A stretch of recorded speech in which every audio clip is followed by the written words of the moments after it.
Hello everyone, स्वागत है आपका डिजीज एंड मेडिसिन चैनल पर। आज हम बात करेंगे नौजिया एंड वोमिटिंग, जिसे हिंदी में जी घबराना एवं उल्टी होना का बात करते हैं। ठीक है। तो जब किसी व्यक्ति के या किसी पर्सन के इन्फेक्शन या अदर काजेज की वजह से गैस्ट्रोइंटेस्टाइनल कंटेक्ट मतलब जो फूड इनटेक किया हो या वह ओरली बाहर आ जाता है, मतलब खाया हुआ भोजन जब ओरली बाहर आ जाता है तो इसे उल्टी होना वोमिटिंग कहते हैं। अब इनडाइजेशन में जब फूड स्टमक में डाइजेस्ट नहीं होता है तो उल्टी हो जाता है। ठीक है। यह डायरिया के कंडीशन में भी होता है। उल्टी होना मतलब होता है पेट से कंटेंट का बाहर आ जाना, जितना आप खाए हुए हैं वो बाहर आ जाएगा तो वो उल्टी हो जाएगा। अब इसके काजेज जानेंगे। तो इसका जी घबराना मतलब जी घबराता है तब उल्टी होता है। और इसके अतिरिक्त भी वोमिटिंग कई कारणों से होता है। ज़्यादातर नौजिया एंड वोमिटिंग इंडाइजेशन अपाचन की वजह से होता है। मोशन सिकनेस जब आप ट्रेवलिंग करते हैं तो आपको सर चकरा जाता है या फिर आपको घूमटा आने लगता है, तब वोमिटिंग की कंडीशन आ जाती है। या फिर प्रेग्नेंट लेडीज में भी वोमिटिंग कंडीशन देखी जाती है, या फिर कई बार दवाओं की वजह से भी नोजिया वोमिटिंग की कंडीशन आती है। ऐसा इसलिए होता है जब किसी को दवा रिएक्शन हो जाता है ना, तो उसको इंजेक्शन या दवा की सहायता से उसको उल्टी कराया जाता है। जब वो उल्टी करा दिया जाता है तो उसका मतलब तबीयत ठीक हो जाता है, रिएक्शन होना सब बंद हो जाता है, तो इसे उल्टी ऐसे ही कराया जाता है। इसके अलावा इन्फेक्शन से और उसके अतिरिक्त वायरल गैस्ट्रोटाइटिस, गैस्ट्रिक रिटेंशन और फूड पॉइजनिंग भी होता है, हेड इंजरी भी होता है, वायरल हेपेटाइटिस भी होता है।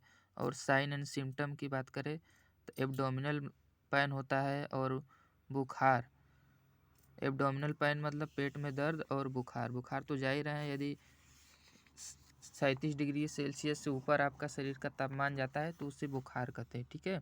और हेडक मतलब सर दर्द होता है, वर्टिगो चक्कर भी आता है, और पल्स रेट आपका ज़्यादा हो जाता है। और dry dehydration, dry mouth dehydration.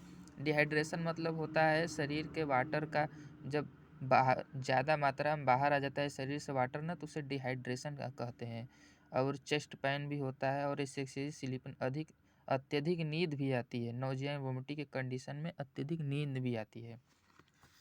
अब बात करें इसका ट्रीटमेंट का, इसमें ट्रीटमेंट में क्या करेंगे आप। नौजिया एंड वोमिटिंग के अनेक कारण होते हैं, उसी के हिसाब से इसका उपचार किया जाता है। इंडाइजेशन में होने वाली नौजिया एंड वोमिटिंग में ट्रीटमेंट इस प्रकार दिया जाता है। ओंडोस्टेरान 4 mg का सुबह शाम दे सकते हैं, यह आपका टेबलेट है, आपको किसी भी मेडिकल स्टोर पर आसानी से मिल जाएगा। और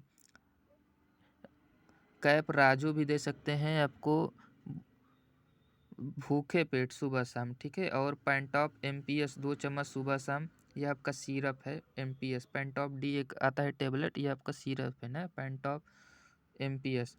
अगर उपयुक्त ट्रीटमेंट से आराम न मिले तो रेंटेक 2 ml का इंजेक्शन देके ध्यान दे।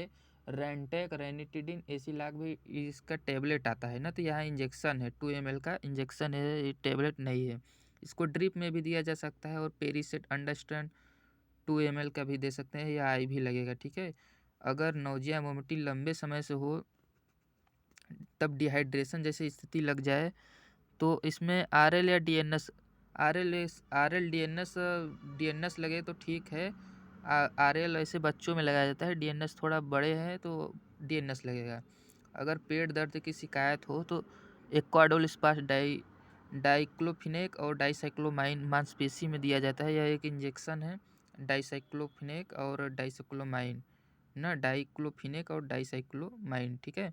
और जीरोडाल स्पास टैबलेट है आपका, एसिक्लोफिनेन ड्रोटावेरिन, इसको भी दिया जाता है। और अगर nausea and vomiting table sickness की वजह से होता है तब इसका अलग से उपचार किया जाएगा। ठीक है। इसमें आपको एमिकाइंड MD देंगे, टेबलेट है आपका। और प्रेगनेंसी और नौजिया वोमिटिंग में हो तो टेबलेट देंगे प्रिकोडॉस, डॉक्जीलेमिन, सक्सीनेट और पायरिडॉक्सिन हाइड्रोक्लोरिक फॉलिक एसिड। एक गोली रात को सोते समय लेनी चाहिए, अधिक आवश्यकता होने पर सुबह शाम भी दी जा सकती है। ठीक है। यह टैबलेट का नियम है। और बात करें तो टैबलेट एवुमाइन भी दिया जा सकता है आवश्यकता अनुसार। अगर फिर आराम न मिले तब इंजेक्शन बियॉन्ड B12+ दिया जाता है, ये आपका विटामिन है, विटामिन वाला इंजेक्शन है ना, B1 B6 इसमें होता है। यह मांसपेशी में IM लगेगा, ठीक है। इसके अतिरिक्त भी आराम ना मिले तो इंजेक्शन पेरीनॉर्म दिया जाता है, मेटाक्लोप्रामाइड 2 ml का दिया जाता है। और इनसे रेंटेक व रेनिटिडिन इसका टेबलेट आता है, इंजेक्शन भी आता है। तो यहाँ इंजेक्शन जब आराम ना मिले तब आपको इंजेक्शन दिया जाता है, और ज़रूरत पड़ने पर DNS 5% ड्रिप में लगाई जाती है, ठीक है। यदि वीडियो पसंद आए तो लाइक शेयर सब्सक्राइब करना ना भूलें। धन्यवाद।